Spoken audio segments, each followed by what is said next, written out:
You want to go to college? Good. Figure it out yourself, my mother said, while sliding a $120,000 tuition check across the table to my little sister.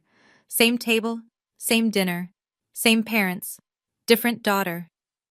9 years later, I stood in the back of my sister's wedding. A wedding paid for by the same parents who couldn't spare a dime for my future.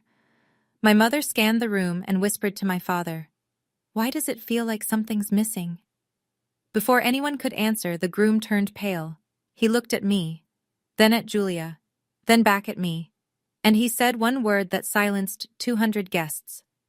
What that word was, and what happened next, destroyed a wedding, a family's lie, and a 9-year silence, all in under 4 minutes. Before I go on, please take a moment to like and subscribe, but only if you genuinely connect with this story. Drop your location and local time in the comments. I'd love to know where you're watching from. My name is Paige Connolly. I'm 27 years old. And this is not a revenge story. This is a survival story that happens to end with justice. Now, let me take you back 9 years, to the dinner that changed everything. I grew up in a white colonial house on Maple Ridge Lane in West Hartford, Connecticut. 4 bedrooms, 2-car garage, a lawn my father mowed every Saturday like clockwork. From the outside, we looked like a family that had it together. From the inside, well, that depends on which daughter you ask. My mother, Donna Connolly, had a system. It wasn't written down anywhere, but everyone in the house understood it. Julia was the investment, I was the overhead. Julia got piano lessons, I got hand-me-down textbooks. Julia got a new dress for every school dance. I got told to make do with what you have, and my mother didn't hide it. She introduced us at neighborhood barbecues like a product line. "This is my daughter Julia. She's going to do great things." Then she'd gesture vaguely in my direction. "And this is Paige." No prediction, no pride, just a name. The refrigerator was the museum of Julia's life. Cheerleading photos, honor society certificates, a dried corsage from homecoming taped to the freezer handle, every inch covered. One morning, sophomore year, I stuck my honor roll certificate up with a magnet right in the center. By the time I got home from school, it was gone.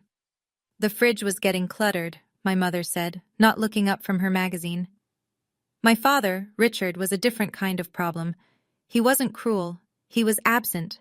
Emotionally, strategically absent. He'd catch me in the hallway sometimes, away from my mother's earshot, and squeeze my shoulder. "I'm proud of you, kid." 5 words. Always whispered, always when Donna wasn't looking.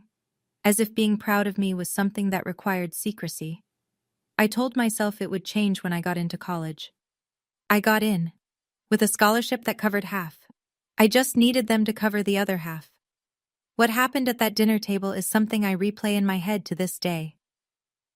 May 2008. I was 18. Senior year was ending in 11 days, and I had a plan. I'd printed everything out: scholarship letter, tuition breakdown, a 4-year budget I'd built on a spreadsheet, income from part-time work, estimated expenses, the gap I needed them to fill. $62,000 over 4 years. I'd rehearsed my pitch in the bathroom mirror 3 times. Dinner was roast chicken. Julia sat across from me, scrolling her phone. My father cut his meat in silence. I waited until my mother finished her second glass of wine, then set the folder on the table. "I got into UConn," I said. "Half scholarship. I just need help with the rest." My mother didn't open the folder. "Paige, we've talked about this." "We haven't, actually. Not once." "You need to learn independence." She said it like a diagnosis. "The real world doesn't hand you things." I pointed out the obvious. "You're paying Julia's full tuition at Syracuse. Julia's situation is different." My mother folded her napkin. Precise. Unhurried. "She has potential that needs nurturing. You're more resilient." I looked at my father. He stared at his plate. His fork didn't move. He said nothing. Julia stirred her water glass. Didn't look up. Didn't say a word in my defense. Not one. "This discussion is over," my mother said. "If you want it bad enough, you'll find a way. That's what strong people do." I gathered my papers. My hands shook. I wouldn't cry in front of them. I wouldn't give her that. Later in the hallway, my father caught my arm. I thought, finally he'd say something. Your mother has her reasons, he said. Just give it time. Then he walked away. Back to the living room. Back to the television. Back to the version of peace that required my silence. That night I packed one suitcase. I had $340 in my savings account, and I made a decision I haven't reversed in 9 years. 5:14 a.m. The kitchen was dark. I set my house key on the counter next to the coffee maker, the one my mother ran every morning at 6:15, so she'd find it first. No note. I didn't have anything left to explain. The garage light was on. My father sat in his Buick, engine off, hands on the wheel. He saw me through the windshield. I saw him. He didn't open the door. I didn't knock on the glass. We just looked at each other for 3 seconds that felt like a year. Then I turned and walked to the bus stop on Farmington Avenue. Campus was 90 minutes away. My dorm room had a thin mattress, a metal desk, and a window that didn't close all the way. No sheets, no blankets. I'd forgotten mine. I slept in my jacket that first night. By the end of the week, I had 3 jobs: dishwasher at Fratelli's, an Italian restaurant off Main Street, overnight cashier at a Sunoco station on Route 44, cleaning crew at the residence halls on weekends. My schedule was a jigsaw puzzle with no picture on the box. 4 hours of sleep here, a 90-minute nap there. I ate whatever Fratelli's was throwing out at closing. 2 weeks in, I called my mother. I don't know why. Maybe I thought distance had softened something. You made your choice, she said. Don't call to make me feel guilty. She hung up. 7 seconds. That was the whole conversation. I saved her number under a new name. Do not answer. That evening, a text came through from Julia. I stared at it for a long time. Mom says you're being dramatic. Just come home and apologize. So that was the story she was telling. I wasn't the daughter they abandoned. I was the daughter who left. The difficult one. The dramatic one. I didn't know it then, but that phone call was the last time I'd speak to my mother for nearly a decade. And when we finally stood face to face again, she wouldn't recognize the person I'd become. Freshman year nearly broke me.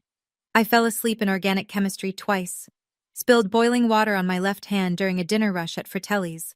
2nd-degree burn, 3 fingers. Wrapped it in gauze from the gas station first aid kit and went to my morning lecture 40 minutes later.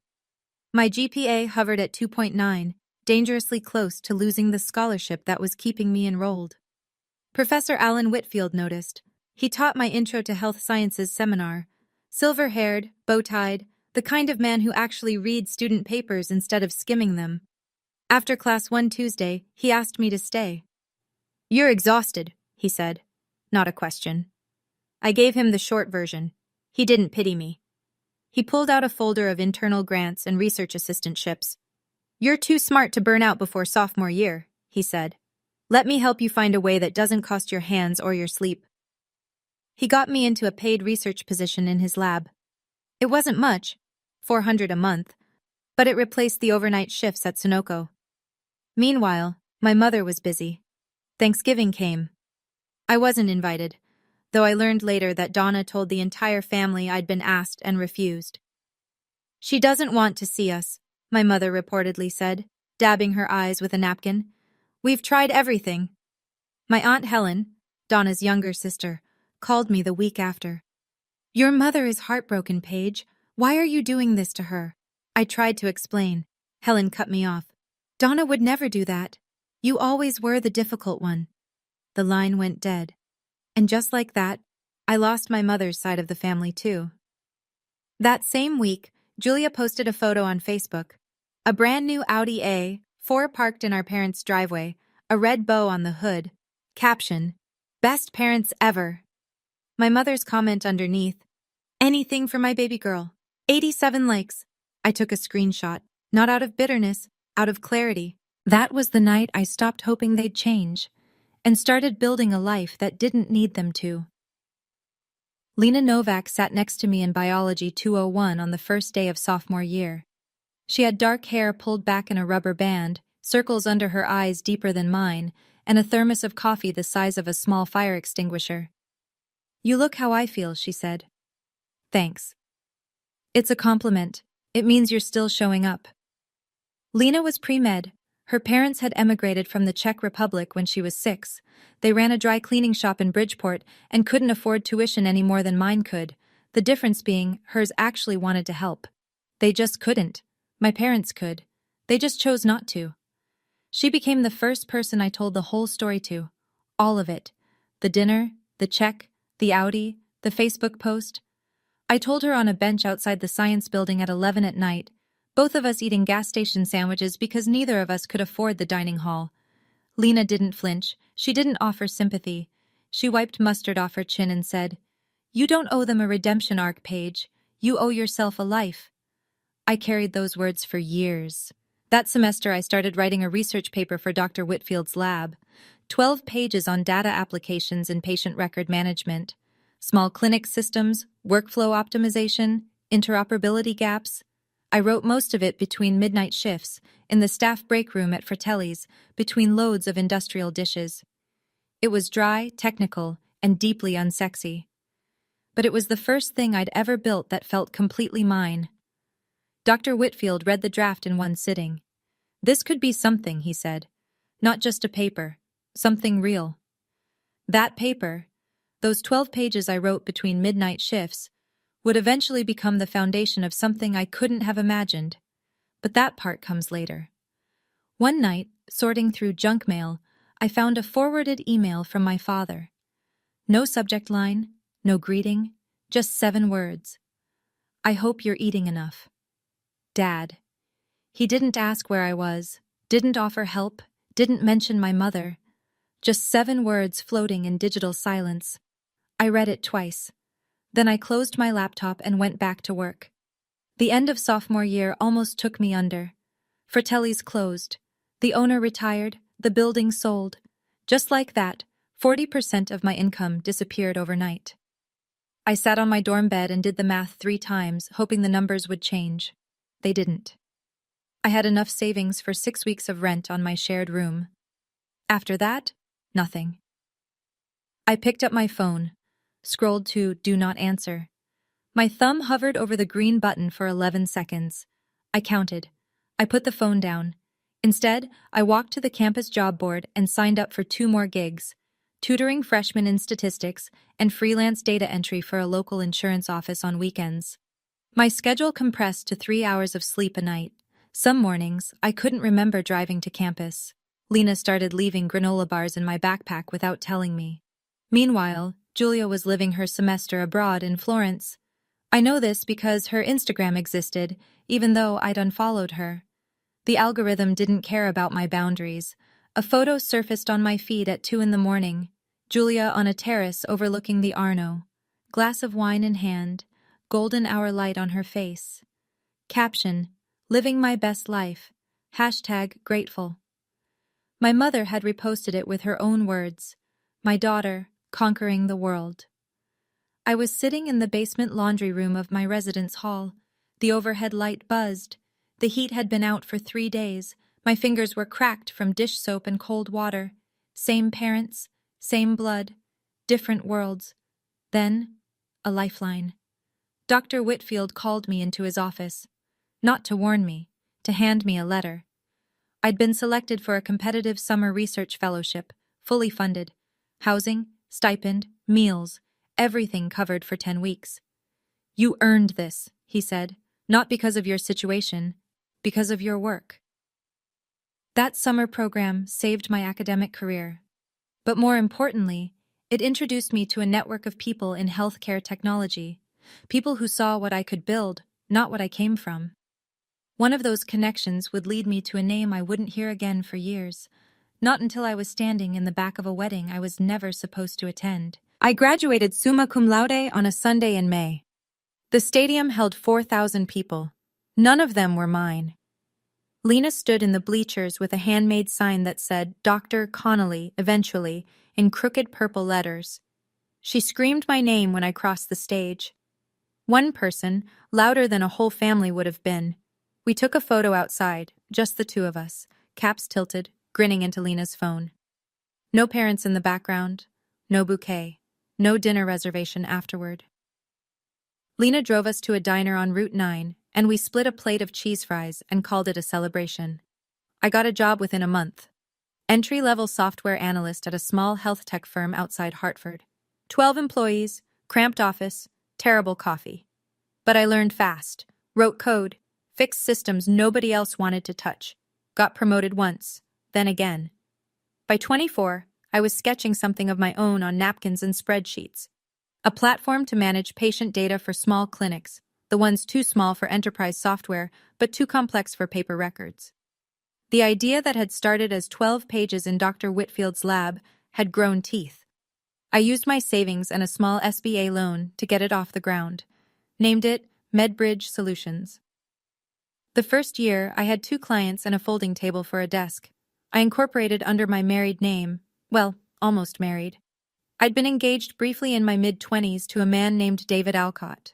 The relationship didn't survive the 80-hour weeks, but by the time we split, all my business filings, my professional reputation, and my conference badges read Paige Alcott. I never changed them back. It felt like mine by then. A name I'd earned in boardrooms, not inherited at a dinner table where I wasn't welcome. Then one evening, my phone rang.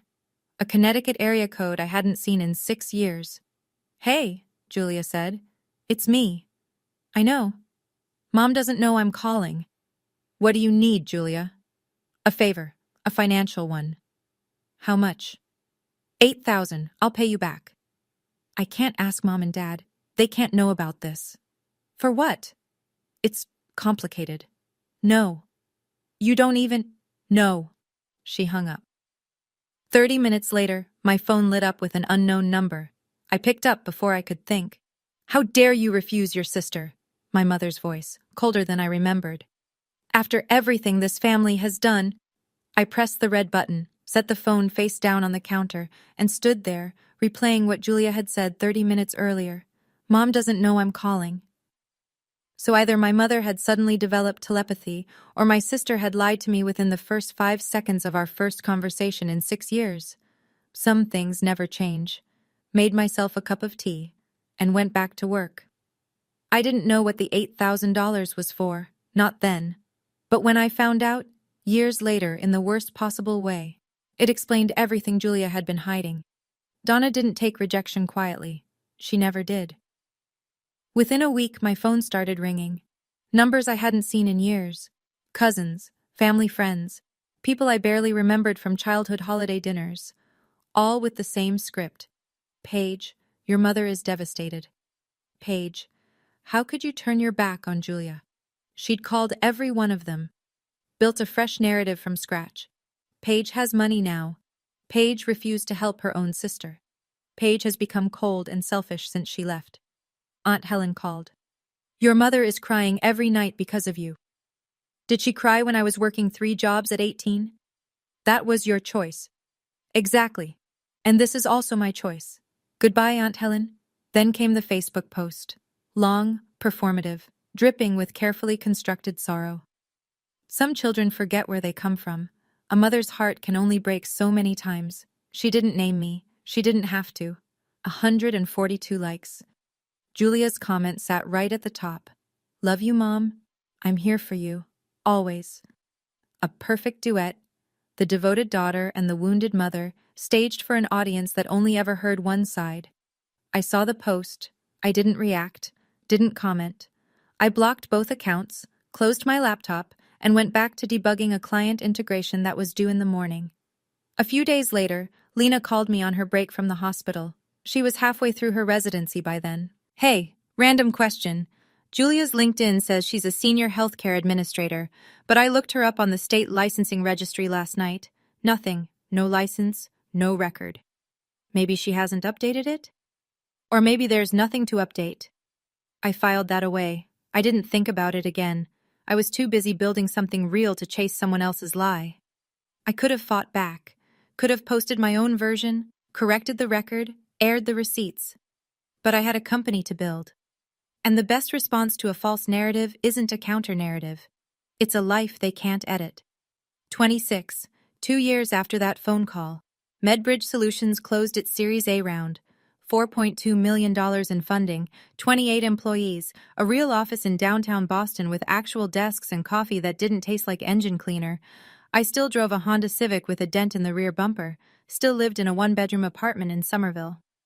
I didn't build this company to impress anyone, I told Lena when she asked why I hadn't upgraded. I built it because I had no safety net and no other option. That October, I was invited to speak at a healthcare technology conference in Chicago.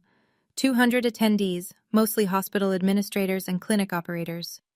I presented MedBridge's platform, how it cut onboarding time for small practices by 60%, how it integrated with existing EHR systems without the enterprise price tag. Afterward, a man in a gray blazer introduced himself near the coffee station. Tall, confident handshake, direct eye contact. Marcus Webb. I'm CFO of Lakeview Medical Partners, a regional clinic chain. We're expanding. What you showed up there is exactly what we've been looking for. How many locations? I asked.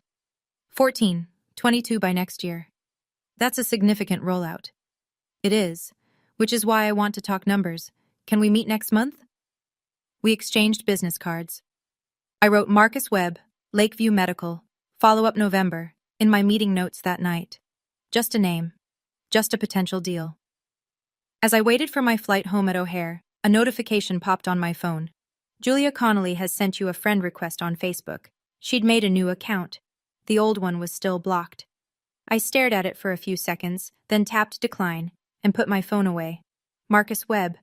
I didn't know he was about to become my sister's fiancé, or that our deal would detonate a lie my family had been building for 9 years. 6 months later, the deal with Lakeview Medical Partners was taking shape. Contract value, $2.8 million, easily the largest in MedBridge's history. My team had spent weeks on the proposal. Technical specs, implementation timelines, compliance documentation. Healthcare is heavily regulated, and every detail had to be airtight. As part of the deal, Lakeview wanted MedBridge to handle their credentialing module, the system that tracks staff licenses, certifications, and continuing education for regulatory audits. To build it properly, we needed their existing personnel records as sample data for implementation.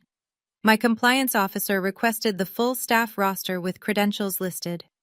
It was a technical requirement, not an investigation. Just data we needed to configure the system correctly. That part was routine. What wasn't routine was the envelope that arrived at my apartment on a Tuesday afternoon, cream-colored, heavy cardstock, gold embossing along the edges. I opened it standing at the kitchen counter, still holding my keys. Together with their families, Julia Connolly and Marcus Webb request the honor of your presence at their wedding. Rosewood Estate, Old Saybrook, Connecticut. Saturday, June 15th. 5 o'clock in the evening. I read it twice. Then I set it down and walked to the window and stood there for a while. Marcus Webb. The same Marcus Webb whose contract was sitting in my inbox. My sister was marrying my biggest client. I picked up the invitation again. A folded piece of notebook paper fell out from behind the RSVP card. The handwriting was shaky, slanted, small letters pressed hard into the paper. Please come. Dad. Not Donna, not Julia. Richard. He'd slipped it in like contraband. My father didn't know what I did for a living. He'd never asked, and I'd never told him. Our only communication in 9 years had been a 7-word email he never followed up on. He didn't send the invitation because he knew about Marcus or MedBridge. He sent it because, for all his failures, he still wanted both his daughters in the same room. I called Lena that night. My sister is marrying my biggest client. Silence. Does he know who you are? She asked. He knows me as the CEO of MedBridge, not as Julia's sister. Does Julia know? I don't think so. She has no idea what I do. So what are you going to do? I looked at the notebook paper. My father's handwriting. Shaky, small.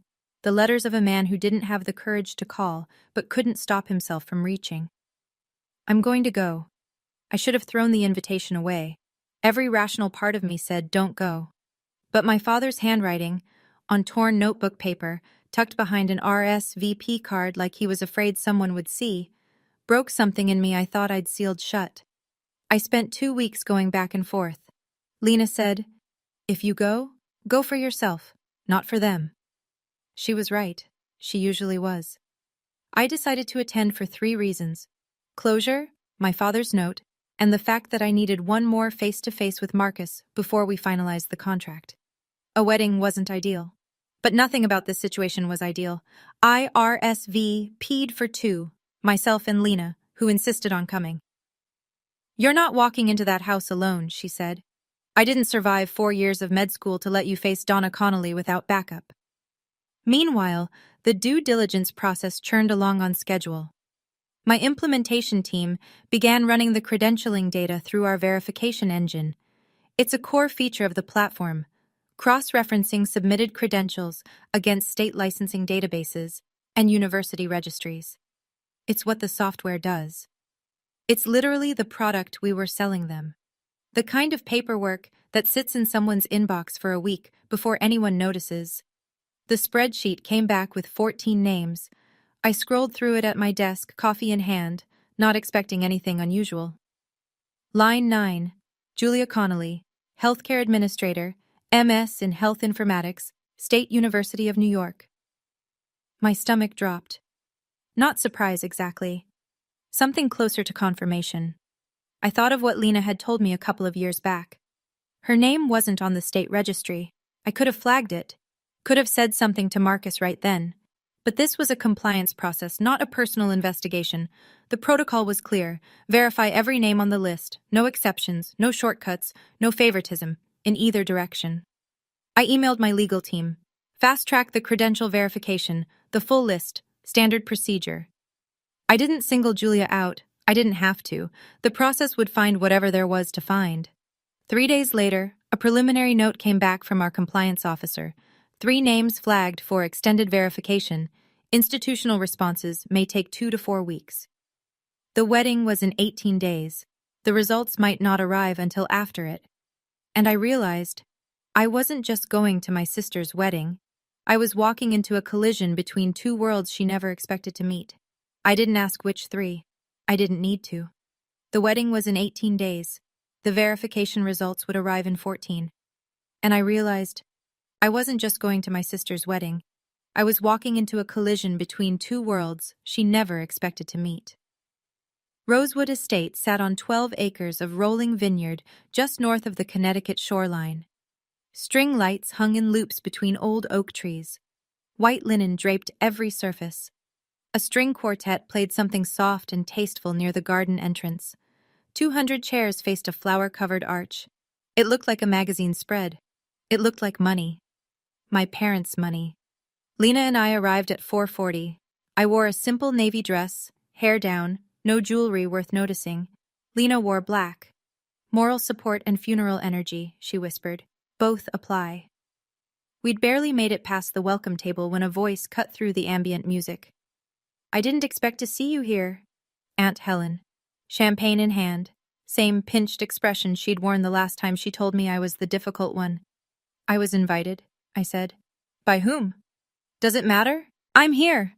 She opened her mouth, closed it, then retreated toward a cluster of cousins near the bar. I watched her whisper something to 2 women I vaguely recognized. Both turned to look at me. Then my mother appeared. Donna Connolly moved through the crowd like a hostess at a gala. Champagne-colored dress, hair blown out, smile set to maximum wattage. She touched shoulders, kissed cheeks, laughed at things that weren't funny. When she saw me, the smile didn't drop. It froze. She crossed the lawn in 6 seconds and pulled me behind a trellis of white roses. "What are you doing here?" "Attending my sister's wedding." "You haven't been part of this family for 9 years. Whose choice was that?" Her jaw tightened. "Don't make a scene, not today." "I have no intention of making a scene, Mom." She studied me for 3 long seconds, reading me, calculating. Then she turned back to her guests, voice bright and warm as sunlight. "Paige decided to surprise us. How wonderful." She didn't touch me, didn't hug me, just folded me into her performance like a loose thread she needed to tuck away before anyone noticed. Then I felt a hand on my shoulder. I turned. My father stood behind me. His suit was a little too big. His eyes were red. He didn't say a word. He just pulled me into his arms and held on. 9 years. The first real embrace in 9 years. I went rigid for a moment. My body didn't remember how to receive this. Then I exhaled and patted his back. "Hi, Dad." He nodded into my shoulder, squeezed tighter. I felt Donna's eyes on my back the entire time my father held me. She wasn't angry that I came, she was afraid. I just didn't understand why. Not yet. Julia found me 10 minutes later. She came through the crowd in a cloud of white tulle and hairspray, her face cycling through emotions faster than she could settle on one. Shock, then calculation, then performance. She landed on performance. Paige! Oh my God, you came! She threw her arms around me in front of a dozen watching guests, her voice pitched high enough to carry. I've missed you so much! Her perfume was expensive. Her hug was hollow. She squeezed me like a prop, tight enough for the photos, loose enough to mean nothing. You look great, she said, stepping back, scanning me head to toe. Not warmth, assessment. Congratulations, Julia. Thank you. I can't believe you're here. Mom didn't tell me. She didn't know. A flicker of something crossed Julia's face. She recovered fast. My mother materialized at my elbow. Let's get you seated, Paige. Her hand closed around my arm, not gently, and steered me toward the back of the reception area. The table was tucked behind a pillar, near the catering entrance. Place cards for names I didn't recognize. People from Julia's office, plus ones without partners. The farthest seat from the head table. The farthest seat from the microphone. We didn't expect you, Donna said. So this was the only spot left. Lena sat down next to me and said nothing. She didn't need to. Her expression said everything. From the head table, my mother's voice carried across the reception as she introduced Julia to well-wishers. My daughter, the healthcare executive, she's done so well. We're so proud. My daughter, singular. A cousin leaned over to Donna. And Paige, what does she do these days? Oh, she's... A pause, a tilt of the head. Finding herself. You know how it is. Light laughter rippled across the table. A few people glanced in my direction. Lena's hand found mine under the tablecloth. Breathe. I am breathing. I've been breathing through worse than this for 9 years. At the bar, Marcus stood with a group of groomsmen, gesturing animatedly. I heard him say, loud enough to carry, wait till you meet our strategic tech partner later. She's flying in just for this. Major deal. He was talking about me. He just didn't know it yet. The speeches began after the main course. Marcus's best man went first, charming, forgettable. Then Julia's maid of honor, a sorority sister who cried on cue, polite applause, glasses raised, the rhythm of a wedding doing what weddings do. Then my mother stood up. Donna Connolly took the microphone like she'd been born holding one. She smiled at the crowd, dabbed her eyes before she'd even said a word. The performance was immaculate. I want to talk about raising a daughter, she began. My fingers tightened around my water glass. She talked about sacrifice, about late nights and early mornings, about pouring everything into Julia's future. She talked about Julia's incredible academic career, her dedication, her independence. I raised my daughter to be independent, Donna said, to chase her dreams, to never settle. Today she's marrying a man worthy of everything she's built. Independent. The word hit me like a slap, the same word she'd used to deny me everything. She continued, Julia is proof that when a family invests in their children, beautiful things happen. 200 people applauded. I didn't move. Lena's hand pressed harder against mine. Then Donna's gaze drifted across the room and landed on me. A pause, practiced, deliberate. And of course, we love all our children. She said it the way you'd add a footnote, an afterthought stapled to the bottom of a finished page. A few heads turned toward me. I kept my face still. Donna wrapped up with a grand sweep. Why does it feel like something's missing today? Oh, I think it's because our family is finally complete again. Applause. My mother returned to her seat, glowing. My father appeared at my table moments later. His hand found my shoulder. She didn't mean it like that. She meant exactly that, Dad. She always does. He opened his mouth. Nothing came. He patted my shoulder once and walked back to the head table. I wasn't going to say anything. I wasn't going to cause a scene. I was going to sit at my back of the room table, finish my water, and leave. That was the plan. That was always the plan. But then Marcus walked toward my table with a man I recognized, and the plan stopped mattering. Greg Harmon saw me first. He was Marcus's business partner. I'd met him once on a video call during contract negotiations. Stocky, red-faced, a voice that carried. He stopped mid-stride 3 feet from my table. Paige? Paige Connolly? Medbridge? Marcus turned, looked at me, then looked again. Wait. His face rearranged itself in real time. You're Paige Connolly? The Paige Connolly? I stood. Hi, Marcus. But Alcott? That's not... He looked at the invitation in his memory. Connolly. Wait, your real name is Connolly? Paige Connolly, Julia's older sister. I go by Alcott professionally, have for years. The air between us changed. I watched Marcus do the math. The last name, the invitation, the sister Julia had mentioned only in passing, always vaguely, always dismissively. She never... He trailed off. She never mentioned she had a sister in tech. She said her sister was... He stopped himself, but not fast enough. Was what? I asked. His eyes dropped. She said you were... estranged. That you had problems. I see. People at nearby tables were turning. A conversation at this volume with the groom at a wedding? It drew eyes the way a raised voice in a library does. My mother appeared in seconds. She moved through the crowd with the precision of someone who had spent a lifetime controlling rooms. Marcus, darling, don't bother Paige. Her voice was warm, her eyes were not. She's here to enjoy, not to talk business. Marcus looked at Donna, the way you look at someone who just told you the sky is green. Business? Mrs. Connolly, do you know who this is? He gestured toward me. This is the CEO of Medbridge Solutions. We're about to sign a $2.8 million contract with her company. Donna's face did something I'd never seen before. For 1 second, maybe less, the mask slipped. Her mouth opened. Her eyes went wide. Something behind them recalculated. Then the smile returned, thinner, tighter. Well, isn't that lovely? Across the reception, Julia was watching. She'd been mid-conversation with a bridesmaid, but her body had turned toward us, her glass frozen halfway to her lips. She set it down on the nearest table and started walking over. For the first time in my life, I saw fear in my sister's eyes. Not of me, of being found out. Marcus didn't wait for Julia to reach us. He was already moving toward the stage, microphone in hand, running on the adrenaline of a man who'd just stumbled into what he thought was the greatest coincidence of the evening.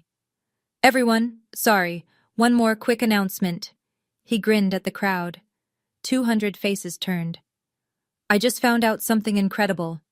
The CEO of Medbridge Solutions, the company that's about to transform our clinic operations, is here tonight, and she happens to be Julia's older sister. The string quartet had stopped. Even the catering staff paused. Paige Alcott, or, as I just found out, Paige Connolly, Julia's older sister. Marcus pointed toward my table. Built her company from the ground up. No family connections, no investors initially. She coded the first prototype herself while working 2 jobs, Forbes 30 Under 30 finalist, and she's been sitting at the back table this whole time. Silence first, then applause, scattered at the start, then louder. Then sustained. People craned their necks. A few stood. I stayed on my feet, nodded once. Thank you, Marcus. This is Julia's day. Let's keep the focus on the bride and groom. But 200 people were already doing what 200 people do. They were recalculating. I could see it on their faces. The whispers started immediately. Wait, that's the sister Donna said was finding herself? That's the one who left? Forbes? At the head table, my mother sat motionless. She was still smiling, but the smile had gone rigid. The kind of expression muscles hold when the brain behind them has stopped sending instructions. Julia stood frozen near the dessert table. Her bouquet dangled from one hand. And Aunt Helen, my mother's most loyal messenger, the woman who'd called me difficult twice in a decade, walked up to me with her face flushed pink. Why didn't you tell us? I did, Aunt Helen. I kept my voice level. 6 years ago, you said I was the difficult one. She had no answer for that. She stood there with her mouth half open, then turned and walked away. The status reveal was just the appetizer. The main course was still coming, and it had nothing to do with me. Julia reached Marcus before I did. I couldn't hear the words from where I stood, but I could read the body language. Julia's hands moved fast, explaining, deflecting, reshaping. Marcus's arms were crossed. His jaw was set. He shook his head once, slowly, the way a man does when he's hearing something that doesn't add up. Donna intercepted me on the way to the bar. You planned this, didn't you? Planned what? Being successful? I looked at her. No, Mom, that was your idea, remember? Be independent. You came here to humiliate your sister. I came because Dad asked me to. Everything else, you built yourself. She stepped closer. Her voice dropped to a hiss. You always had to make everything about you. This is the first time in 9 years I've been in the same room as you. I didn't make a speech. I didn't ask for the microphone. Your son-in-law introduced me. Take it up with him. She turned and walked away. I watched her hands. They were trembling. 5 minutes later, Marcus appeared at my side. His phone was in his hand. His face was different now. The warmth from the announcement gone, replaced by something flat and controlled. Paige, can we talk? Not here. We stepped onto the balcony overlooking the vineyard. The sun was setting. The light was beautiful. It felt obscene given what was coming. My team sent me the due diligence report this morning, he said. I hadn't read it until just now. He held up his phone. Julia's name is on the credential verification list. I know. It says her master's degree from State University doesn't exist. They have no record of her completing any program. She enrolled but didn't finish sophomore year. I know. He stared at me. You knew? And you didn't tell me? The final verification came back yesterday morning. Saturday delivery to my compliance officer's email. She forwarded it to me 3 hours before I got in the car to drive here. I haven't had time to process it through legal yet, Marcus. I didn't even know how to begin that conversation. Hi, your fiancé's credentials don't check out. Also, she's my estranged sister. There's no playbook for this. His phone screen went dark.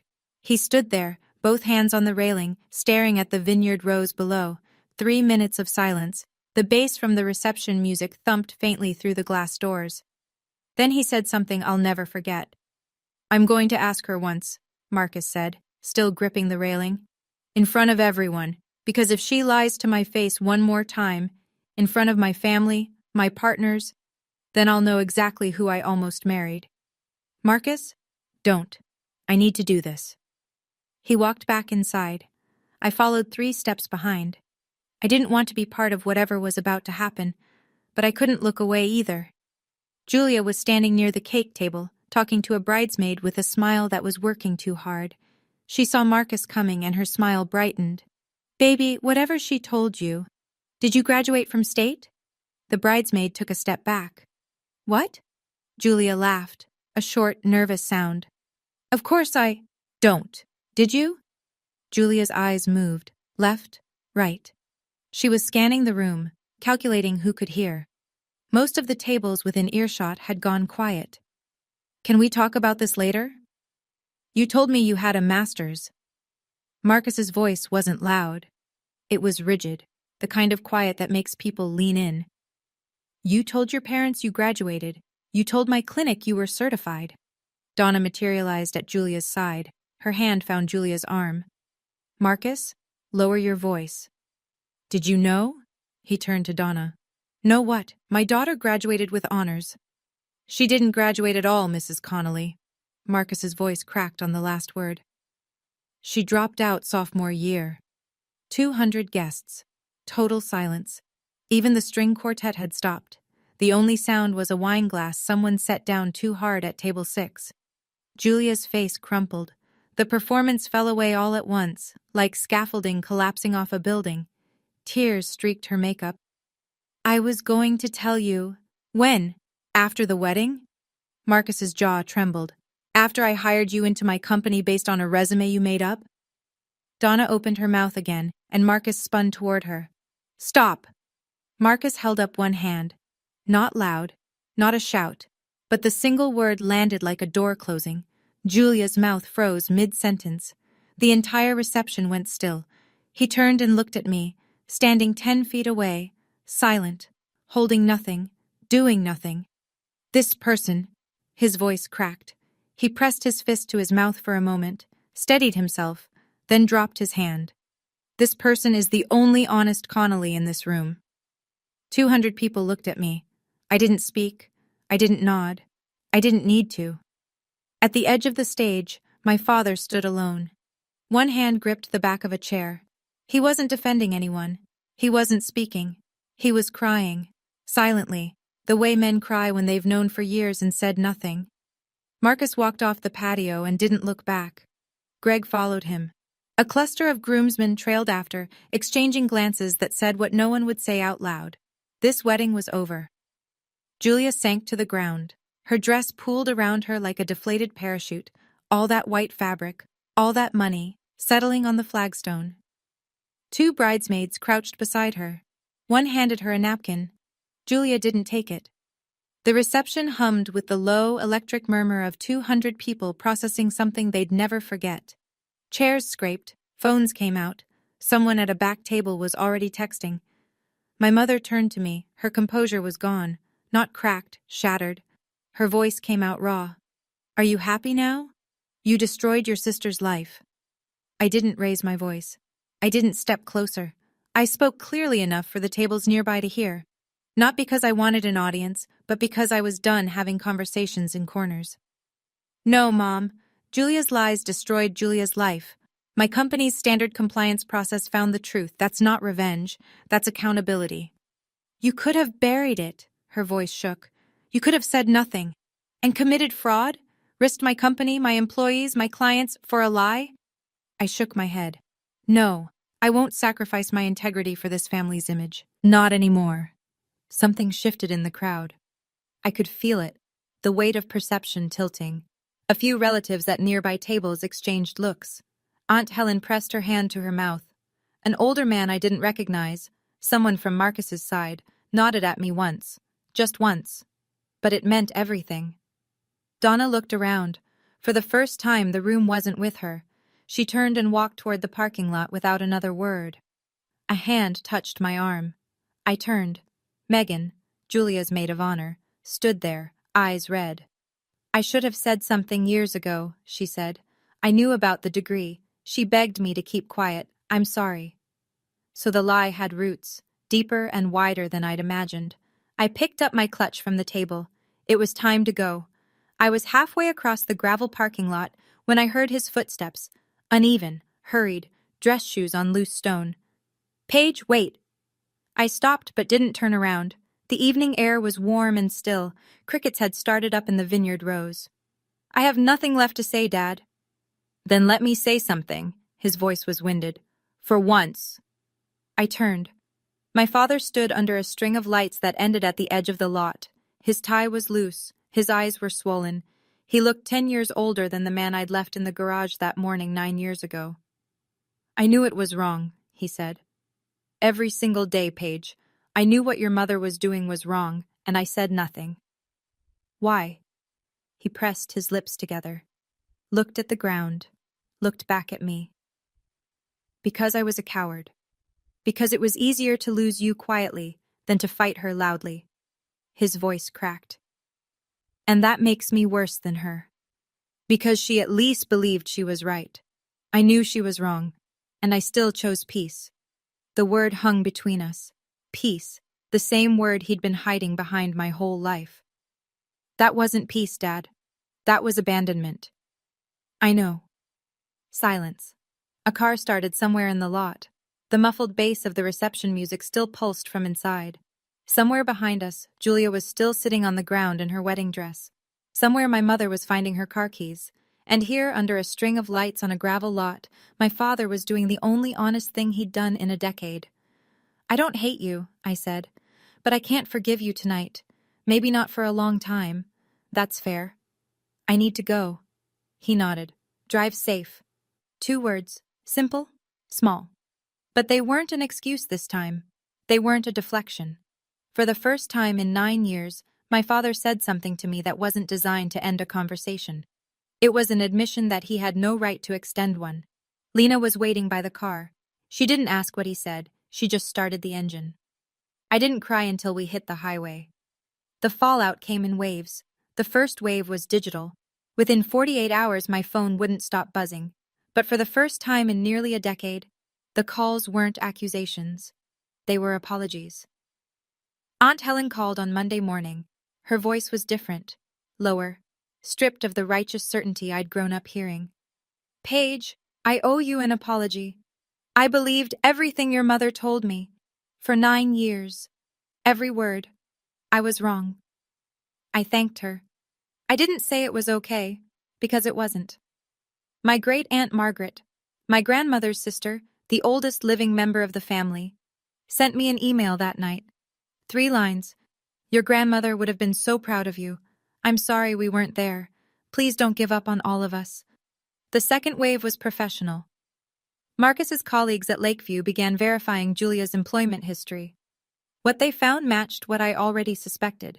Julia had never held the title of healthcare administrator. She was a receptionist. A good one by most accounts. Personable, organized, well-liked. But the title on her LinkedIn, the credentials on her resume, the degree on the wall of her home office, none of it was real. Marcus emailed me Tuesday evening. Professional, controlled. The contract with Medbridge remains on track. Julia's situation is personal, and I won't let it affect our professional relationship. But I need some time before our next meeting. I hope you understand. I understood. The third wave was social media. Donna posted once, a long, tearful paragraph. My family is being torn apart by jealousy and lies. Pray for us. It was the same playbook she'd run for years, but this time the comment section didn't cooperate. What about Paige? What really happened at the wedding? Is it true about Julia's degree? She deleted the post within 4 hours. Then, on Wednesday night, a text from Julia. No preamble, no performance. I'm sorry, for all of it. I don't expect you to believe me. I read it 3 times. I didn't respond, not because I didn't believe her, because I didn't know what to say yet. Some messages need to sit before you know what they deserve. 2 weeks later, the consequences had stopped being whispers and started becoming facts. Julia was terminated from Lakeview Medical Partners. The HR department's review confirmed what Marcus already knew. She'd misrepresented her credentials on her employment application, a fabricated degree, a professional title she never held. Under Connecticut's at-will employment laws, that alone was sufficient cause, but it was worse than a simple firing. Because Julia had listed those fake credentials on paperwork submitted during a federal compliance audit the previous year, the clinic's legal team flagged it as a potential liability. She wasn't criminally charged, there was no patient harm, no billing fraud, but the termination was documented as credential misrepresentation. And in healthcare, that's the kind of note that follows you from one job application to the next. Marcus called off the wedding quietly. No dramatic announcement, no public statement. He simply informed family and friends that the engagement was over. The Rosewood estate refunded what it could. The registry gifts were returned. The honeymoon to Portugal was cancelled. I heard this secondhand through Lena, who heard it from a mutual connection at the hospital. Donna's social circle, the one she'd spent 30 years cultivating, began to contract. Old friends stopped calling. Neighbors who used to drop by with casseroles kept their distance. Great-Aunt Margaret told me that at a family gathering the following month, Donna sat in the corner and spoke to almost no one. She looked like a woman who'd run out of script, Margaret said. The Medbridge contract with Lakeview went through on schedule. $2.8 million. My team handled the implementation over the next 6 months. Marcus and I kept things professional, cordial, efficient, separate from everything personal. He sent me flowers on Medbridge's 5th anniversary.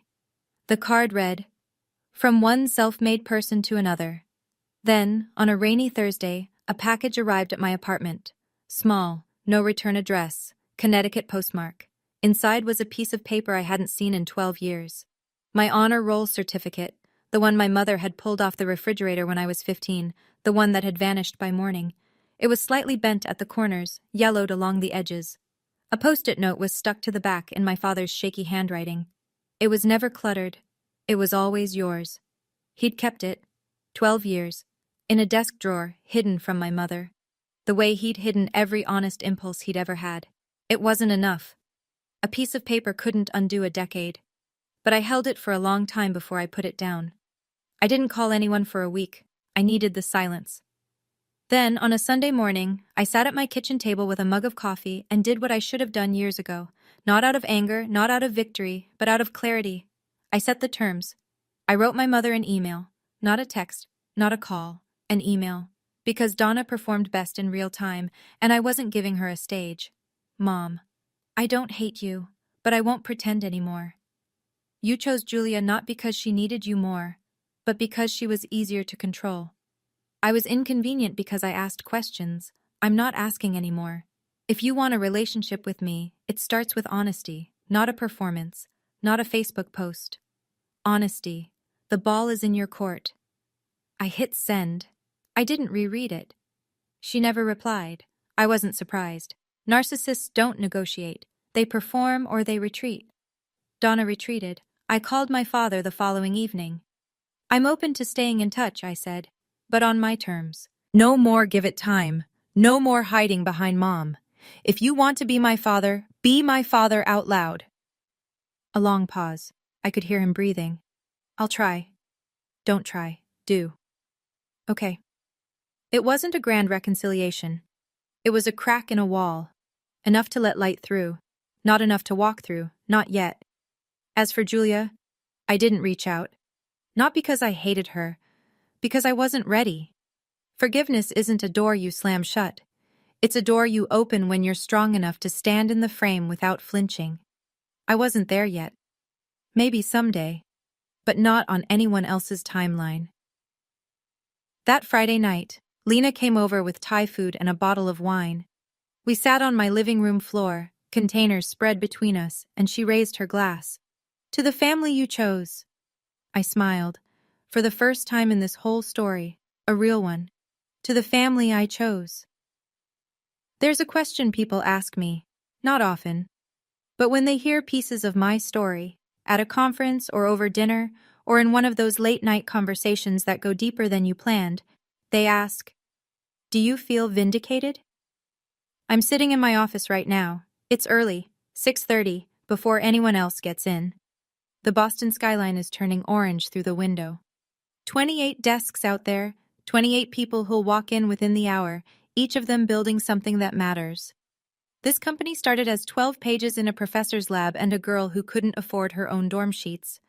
And no, I don't feel vindicated. Vindication implies I needed them to be wrong for me to be right. I didn't. I just needed to be free.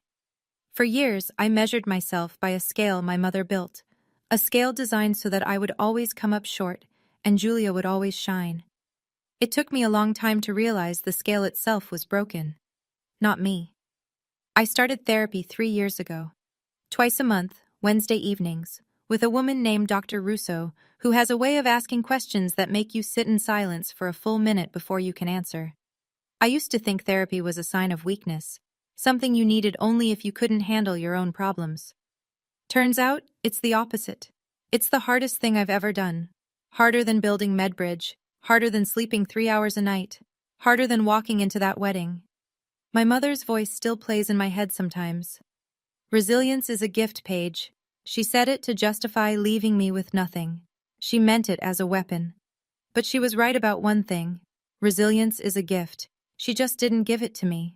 I forged it myself, in late-night kitchens and early-morning classrooms and a dorm room with a broken window, and nobody, not her, not anyone, gets to take credit for that. Here's where everyone is now. My mother still lives in the house on Maple Ridge Lane. She posts on Facebook less frequently, once or twice a month, where it used to be daily. The posts are shorter, no more long paragraphs about sacrifice and motherhood, mostly photos of her garden. Aunt Helen told me Donna joined a book club but quit after 2 meetings because the women asked too many personal questions. She hasn't reached out to me. I don't expect her to. Some people would rather lose a daughter than admit they were wrong. I've made peace with that, not because it doesn't hurt, but because waiting for her to change was hurting more. My father calls me every Sunday, 5:30 in the evening like clockwork. The calls last 5 to 10 minutes. He tells me about the weather, about the neighbor's dog, about a documentary he watched. He never mentions my mother. I never ask. It's not enough, but it's something. And after 9 years of nothing, something feels like a lot. He's trying. I see that. I'm not sure trying is enough, but he's doing it out loud, and that's the part that matters. Julia enrolled at a community college in New Haven, a real program this time, with real transcripts and real coursework. She and Marcus are no longer together. She sent me a handwritten letter, 4 pages front and back, about 3 months after the wedding. I read it at my kitchen table.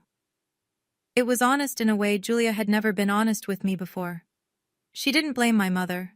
She didn't blame me. She wrote, "I spent so long being who they wanted me to be that I forgot to become anyone real." I haven't written back yet. Some letters need time to sit before you know what to say in return. But I haven't thrown it away either. It's in my desk drawer, right next to the honor roll certificate. Marcus and I closed the Lakeview contract successfully. We keep things professional, clean, respectful, boundaried. He's a good man who got caught in someone else's wreckage. I respect how he handled it. And me, MedBridge is growing. We're hiring. The platform is live in over 30 clinics across New England, Lakeview, plus a dozen other partners. But that's not the update that matters. The update that matters is this: I sleep through the night now. I don't flinch when a Connecticut area code lights up my phone. I have people around me who chose me, not because we share blood, but because we share respect. That's enough. That's more than enough. If you're watching this and you recognize your family and mine, I see you. I was you. You don't have to blow up a wedding to find your freedom. Sometimes it's quieter than that. Sometimes it's blocking a number at 2 in the morning. Sometimes it's walking into a therapist's office for the first time and saying the sentence you've been holding for years. Sometimes it's just the word no. Said once, said clearly, and not taken back. My parents taught me one thing, even though they didn't mean to. They taught me I could survive without them. And once you know that, really know it, in your bones, in your worst moments, in the silence of an empty dorm room at 18, nobody has power over you anymore. I don't tell this story for pity. I have a company, a best friend who held my hand under a tablecloth at the worst dinner party in Connecticut history, and a life I built with my own 2 burned, cracked, dishwater-wrinkled hands. I don't need pity. I tell this story because for 9 years, my mother controlled the narrative. Paige left because she was difficult. Paige refused our help. Paige is the problem. 200 people believed her. My aunt believed her. My cousins believed her. And there were nights, long, cold, 3 a.m. nights, when I almost believed her too. Today, I'm taking my story back. If you're the scapegoat in your family, Kai, the one who's too much or not enough, if you're the name that gets whispered at Thanksgiving, the child whose certificate got pulled off the refrigerator, hear me when I say this. Their rejection is not your reflection. I'm Paige Connolly. I'm 27. I run a company I built from nothing. I have a family that chose me, and I sleep well at night. That's enough. If Paige's story reminded you of your own, I'd love to hear from you in the comments. Were you the golden child, or the one who got left behind? And if this resonated with someone you know, share it with them. Sometimes the story you needed to hear is the one someone else needed to send you. Check the description for more stories like this one. Thank you for listening. Take care of yourself.